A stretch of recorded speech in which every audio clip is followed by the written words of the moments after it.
What's going on, guys? Welcome back to WWE Network and Show, where I, Graham G.S. Matthews, break down all the original content I watch on the WWE Network, on Peacock, and on Vice, as today we're talking Season 4, Episode 6 of Dark Side of the Ring, the return after a 2-week hiatus. No episode on 4th of July, obviously, but they were back this past week with the tragic fall of Adrian Adonis. Another person who I was familiar with, I know who Adrian Adonis is, the gimmick of, adorable Adrian Adonis and whatnot from his time in WWE. Didn't honestly know much more about him beyond that. And I thought this episode, again, well done. The shows follow a formula of drugs, and they were a good person, but they fell victim to drugs and whatnot, had a good career, could have gone farther, blah, blah, blah. Kind of the same formula, but again, it was a good episode. A lot of talking heads. I learned a lot about him, so I can't complain. Depressing as fuck, as they always are, but again, always enlightening if nothing else. They opened up the episode talking about how he was one of the best big men at his time of his career in the early 80s and late 70s and whatnot. He had his own flower shop segment as adorable Adrian Adonis, kind of like his version of Piper's Pit, like his own talking segment when he was in WWE. But they go all the way back to the beginning to start off the episode after that, after talking about his legacy and whatnot, which they typically end with, and they do, but they go back to that later on. They mention how he grew up in Buffalo, New York. Anthony Gugino was a friend of Adonis, and we hear a lot from him, and how later on he actually couldn't attend the funeral because he was in custody at the time. And I think if you, which I did, I Googled his name to find out, well, what the fuck was this guy arrested for? And I'm almost positive it's him because there's a article clipping, like a newspaper clipping on a website from 1994 from Buffalo. And if he's a friend of Adonis from Buffalo, that would seem to make sense that it was him. And I know the funeral was in, 88. I mean, he died in 88, but the clipping was from 94. He was guilty of, rape was involved or something. I don't know if it was him or whatever. Not that he was raped, but he could have been accused of that. That's not what this episode's about, but thought it was worth mentioning, though. He says that Adrian had a heart of gold. He was a great person. So he was involved in a high school fraternity, was Adrian, that turned into a street gang later on. He left school, wanted to become a pro wrestler.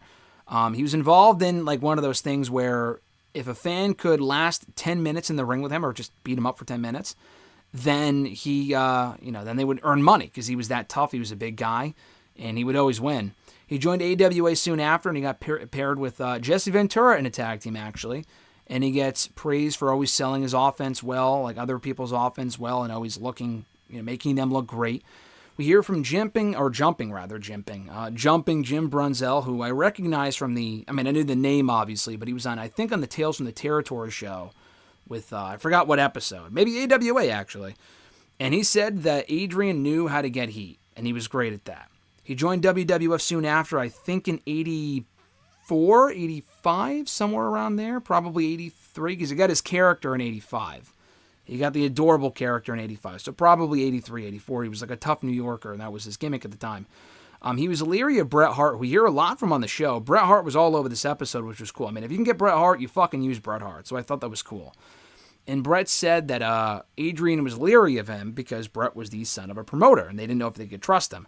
Eventually, they kind of eased him into the boys' locker room mentality, and one of the first times he was in one of those partying situation with the boys was in a hotel room, and they were all doing coke.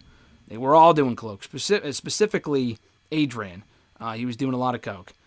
And Bret said that he learned a lot from them, and that cocaine was being passed around like fucking candy back in the day. I mean, this was all pretty well known. It's all well known now, but it was a starter's pack, Bret Hart called it, for a lot of the wrestlers at that point. And he had to, at some point, he said, listen, we can't party with these guys anymore. Both him and Jim the Anvil Neidhart said, we can't do this anymore. This just isn't good for us, and we can't be around this shit anymore, because you got to know when to say no, and a lot of those guys didn't know when to say no, and a lot of those guys that he mentioned that were doing it hardcore at that point, most of them, if not all of them, are dead.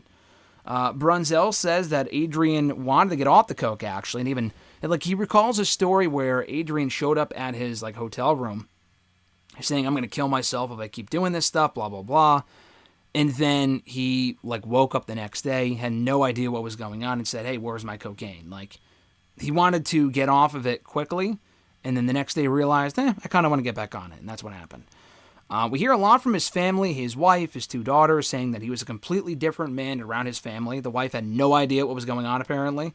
The daughters all have fond memories of him. But the cocaine abuse, it caused his wrestling style to change, and it got him heat backstage. So Vince, not because of that, but in 1985, he ended up giving him a new character, and everyone needed a character and a gimmick at that point. So in 1985, he became Adorable Adrian Adonis, and he was a gay character. He even, which I didn't know, he actually said, and they showed it in his segment, he said that he was gay. He goes, oh, I'm gay, and like whatever talk show it was. Not a real-life talk show, but a wrestling talk show. And I thought it was one of those gimmicks, again, I don't know much about Adonis aside from what I saw in this episode. I thought it was one of those gimmicks like where with Goldust, where he didn't actually outright say he was gay, but they kind of made it, they implied it, and they made him like androgynous like they did with Goldust. No, he like literally just said that he was gay on the show. And I thought they would go more into that and saying, oh, it was like people were offended and stuff like that. And maybe they were, I don't know, but they never really delved into it. They didn't really talk about the character beyond mentioning it here, saying the friends and family weren't a fan of it, but he embraced it and made it work. So that was that. He actually wasn't legitimately gay, obviously. He had a wife and kids, but he made the character work to the best of his ability. And so that was really all they said on the gimmick. But we hear from Dan Spivey, who later became Waylon Mercy, and he says that he had a match with Adonis around this point. And Adonis would take advantage of all of his opponents because he was a tough guy and wanted to, thinking his opponents were weaker than him, kind of take advantage of him.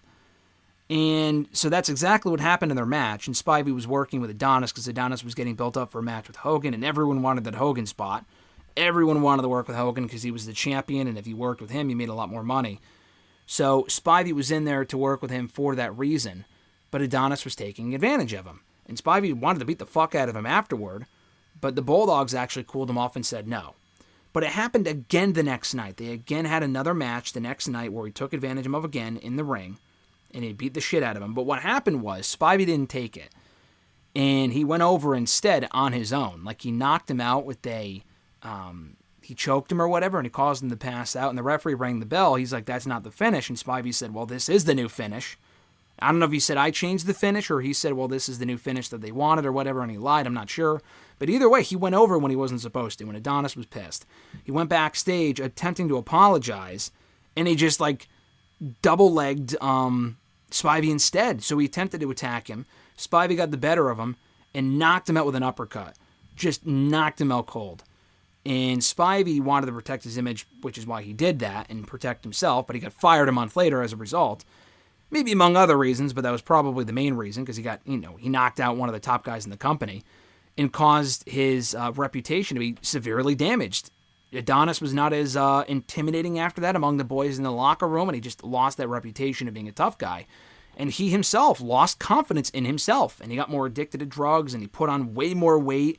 He got fired from WWF in May of 97, or 87 rather, not 10 years later, but a couple years later. What was said to be due to substance abuse. He went back to AWA at over 400 pounds. They show footage of it. He looks fucking terrible. Greg Gagne, who's all over this episode, told him kind of to lose weight, and he did. He lost over 100 pounds after hearing, kind of had that rude awakening there. So he ditched the adorable gimmick back on, outside of WWF. He worked in Japan, which is where he met up with Spivey again. They crossed paths there, and they actually buried the hatchet, Spivey said, which was nice to hear. Bret Hart said that he met with the family and him shortly before his death, and he heard that he was getting his life back on track. He could kind of get that, gist from him that he was like, oh, his life was back, headed in the right direction. And the wife remembers saying goodbye to her husband for the last time, not knowing that would be the last time, because his death was very unexpected. So he died in a car crash, and we hear from the only survivor, Mike Kelly, who was among the Kelly brothers, two twins, and Mike talks a lot about his brother, who died in the car crash, but they were inseparable, and they did everything together, and he's obviously heartbroken still 25 years later over, is it 25 years later or 30 years later? 30 years later, actually, which is crazy. 35 years later, and it's still, affecting him, and as it would, they were very close to their entire lives, and he just basically watched them die, which is kind of crazy. But they were supposed to work a show in Newfoundland, and the main event would have been Adrian and a guy named the Bear Man, whose girlfriend, I guess at the time, got killed due to a bear, and the bear attacked the girlfriend when she was taking a shower. Did they fucking crazy story? I guess they could do an entire episode on that. So that was interesting, but and he still worked with the bear after that, I guess. So it was Adrian and the Bear Man in the main event against the Kelly twins. That was the scheduled main event for this show. We hear from Ricky Johnson, who is actually the brother of Rocky Johnson, who I guess would be The Rock's uncle, which I didn't even know this guy existed. And not only was he Rocky's brother, but after Rocky retired, he actually took on the Soul Man nickname, which I did not know, and he called Bearman a great dude. But anyway, so what happened was in the crash, Mike's brother, who was driving, drove off the road accidentally. They saw like a baby cub or something, a bear cub, and like the light hit his eyes in a certain way where he drove off the road, hit a rock head on, and the next thing Mike knew, he woke up and he was in a stream of ice-cold water, and he saw his dead brother hanging over the wheel. The other guy, Bearman, apparently died instantly.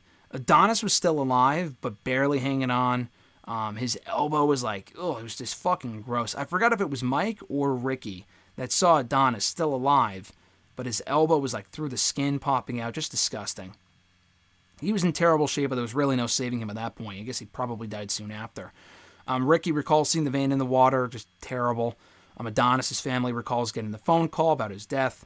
Ricky's friends talk about Ricky talks about how he and his friends, it really hit them later on that all their friends, all four of these guys died, or three of them died, and they caused $12,000 worth of damage at a bar that they ended up having to pay because they were all just so pissed over what had happened.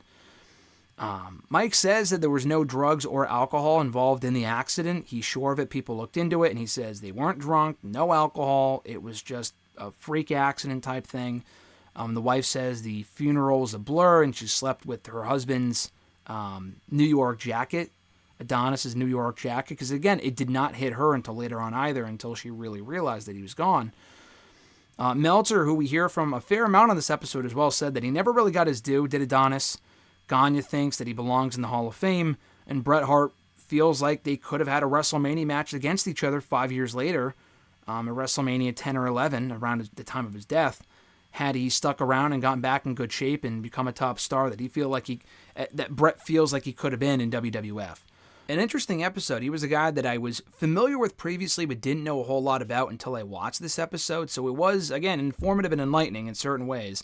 Very dark and depressing as all these episodes are, but it was an interesting watch, and I would recommend everyone check it out. The Tragic Fall of Adrian Adonis, Season 4, Episode 6 of Dark Side of the Ring. Next week's on Abdullah the Butcher, one of the only people this season where the subject matter is not dead. And Abdullah's been on the show before, I think during the Bruiser Brody episode, maybe one other. But he's going to be back having an episode all about him next week on Dark Side of the Ring. Thank you guys for checking out my review. I appreciate it. Be sure to like the video, drop a comment, share the video, and subscribe to the channel for more daily content. Have an awesome one. Enjoy the rest of your weekend. I'm Graham G. Matthews, and I'll catch your ass down the road.